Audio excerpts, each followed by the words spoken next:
Hello viewers, how are you? Welcome to my channel, The English Horizons. I am your host and coach Indresh Gautam.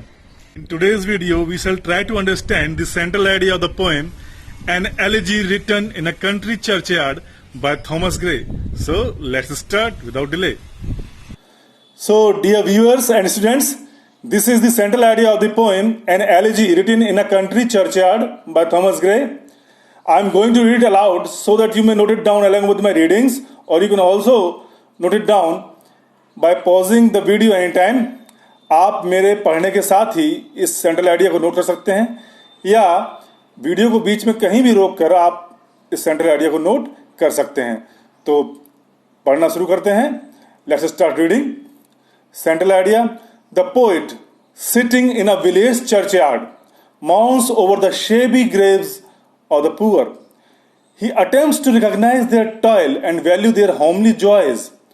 He concludes with the thought that death equates all discriminations.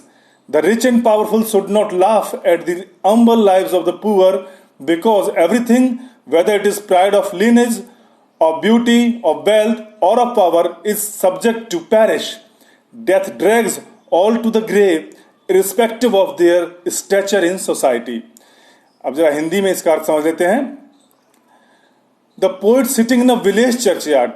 कवि एक गांव के churchyard में बैठे हुए moans over the shabby graves of the poor. गरीब लोगों की जर्जर कब्रों पर अपना दुख व्यक्त करता है. He attempts to recognise their toil and value their homely joys. वो उनके श्रम को और उनके घरेलू आनंदों को, घरेलू सुखों को महत्वपूर्ण बताता है और उनको वैल्यू करने का, उनके महत्वपूर्ण समझने का हमको निर्देशित करता है. ही कंक्लूड्स विद द थॉट. वो इस बात के साथ अपनी बात को समाप्त करता है, अपने चिंतन को समाप्त करता है, that death equates all discrimination. कि मृत्यु हर प्रकार के भेदभाव को समाप्त कर देती है. The rich and powerful should not laugh at the humble lives of the poor. अमीर और शक्तिशाली लोगों को गरीब लोगों की दीनहीन जिंदगी पर हंसना नहीं चाहिए. गरीब लोगों की दीनहीन जिंदगी का मजाक नहीं उड़ाना चाहिए. बिकॉज क्योंकि एवरीथिंग, प्रत्येक चीज, whether it is pride of lineage, चाहे ये कुल का घमंड हो, या फिर सौंदर्य का, ऑफ ब्यूटी, ऑफ वेल्थ, या फिर संपत्ति या धन का, और ऑफ पावर, या फिर सत्ता या ताकत का, इज सब्जेक्ट टू पेरिश. उसको समाप्त होना ही है. Death drags all to the grave, irrespective of their stature in society.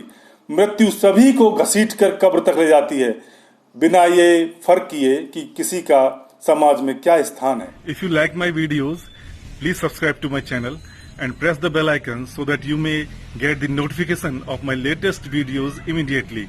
Thank you very much.